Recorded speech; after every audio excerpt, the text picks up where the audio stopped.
মুকুন্দপুরের শেষ ট্রেন ৯ ডিসেম্বরের রাতের পর বিজনের জীবন আর আগের মতো থাকল না।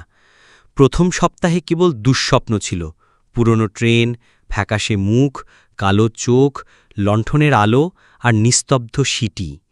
দ্বিতীয় সপ্তাহে সেই স্বপ্ন ঢুকে গেল বাস্তবে।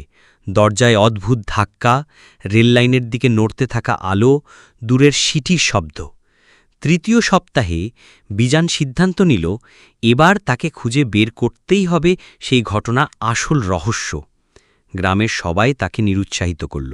বৃদ্ধ গণেশ পাল বললেন, বাবা, ওই ট্রেনের পেছনে গেলে ফিরে আসা মুশকিল, ওরা শান্তি পায়নি, তাই খুঁজে বেড়ায় সঙ্গী। বিজন মৃদু হেসে বলল, আমি কাউকে সঙ্গী দেব না, শুধু সত্যটা জানতে চাই। সে প্রথমে গেল নদীর ধারে, যেখানে ১৯৪৫ সালের দুর্ঘটনা ঘটেছিল বলে শোনা যায়।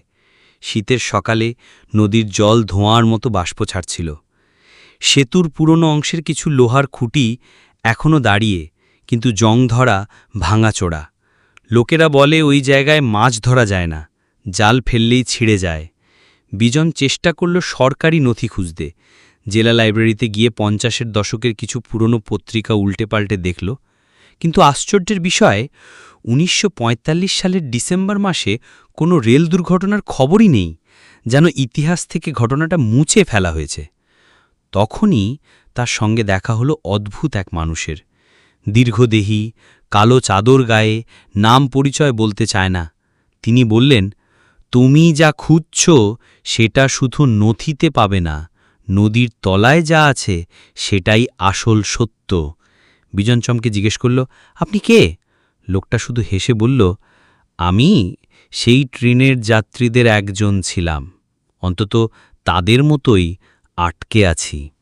বিজন প্রথমে ভেবেছিল লোকটা পাগল, কিন্তু তার চোখের গভীর শূন্যতা দেখে গায়ে কাঁটা দিল। পরবর্তী কয়েক সপ্তাহ বিজন রাতের পর রাত স্টেশনের ধারে কাটাতে লাগল। প্রতিবারই ট্রেন একই সময় আসে, ধীরে ধীরে এগিয়ে যায় আর মিলিয়ে যায় কুয়াশায়, কিন্তু জানালার ছায়াগুলো বদলায় না, সব সময় একই, যেন ছবির মতো স্থির। এক রাতে বিজন সাহস করে ট্রেনের ধারে এগোল। শেষ কামরা যখন তার সামনে দিয়ে যাচ্ছিল, দরজার কাছে দাঁড়ানো এক ব্রিটিশ অফিসার হঠাৎ হাত বাড়িয়ে দিল আর ফিসফিস করে বলল, রেভা, স্যাবোটাজ, ফাইন্ড দ্য ম্যান। তারপর সব মিলিয়ে গেল। স্যাবোটাজ অর্থাৎ নাশকতা। তাহলে দুর্ঘটনা কোনো দুর্ঘটনা ছিল না, কেউ ইচ্ছে করে ঘটিয়েছিল। বিজন এবার খুঁজতে লাগল সেই সময় স্টেশনে কাজ করা লোকেদের বংশধরদের। এক বৃদ্ধা জানালেন তার বাবা দুর্ঘটনার রাতে ডিউটিতে ছিলেন, কিন্তু পরের দিন থেকে হঠাৎ চাকরি ছেড়ে দেন এবং গ্রাম ছেড়ে চলে যান। মৃত্যুর আগে শুধু বলেছিলেন, আমাদের বলা হয়েছিল চুপ থাকতে, নইলে আমরাও হারিয়ে যাব। একদিন বিজন শুনল গ্রামের প্রান্তে এক পরিত্যক্ত বাড়িতে নাকি পুরনো কিছু রেলওয়ের ফাইল আছে। সে সেখানে গিয়ে ধুলো আর মাকড়সার জাল সরিয়ে একটা টিনের বাক্স পেল। ভিতরে কয়েকটা ফাইল, তাতে লেখা military transport, special schedule, December 1945। আরও কিছু পাতায় দেখা গেল দুর্ঘটনার রাতের জন্য মূল সিগন্যাল ম্যানকে বদলে অন্য কাউকে বসানো হয়েছিল, যার নামের পাশে বড় করে লাল কালিতে লেখা মিসিং। বিজনের তদন্ত এগোতেই অদ্ভুত ঘটনা বাড়তে লাগল। রাতে আয়নায় নিজের প্রতিচ্ছবি দেখতে পেত না, বরং ট্রেনের কামরার ভিতর দাঁড়ানো একটা ছায়া দেখতে পেত। অচেনা ভাষায় ফোন কল আসত, কখনো ইংরেজি, কখনো অদ্ভুত কোনো সামরিক কোড। ঘুমের মধ্যে অনুভব করত তার শরীর নড়ছে, যেন সে ট্রেনের কামরায় বসে আছে আর জানালার বাইরে কুয়াশা ছুটে যাচ্ছে। চূড়ান্ত সত্যের মুখোমুখি হওয়ার মুহূর্ত এলো এক প্রলয়ঙ্করী শীতের রাতে। বিজন নদীর সেতুর ধারে গিয়ে দাঁড়াল আর দেখল কুয়াশা ফুঁড়ে আসছে সেই ট্রেন।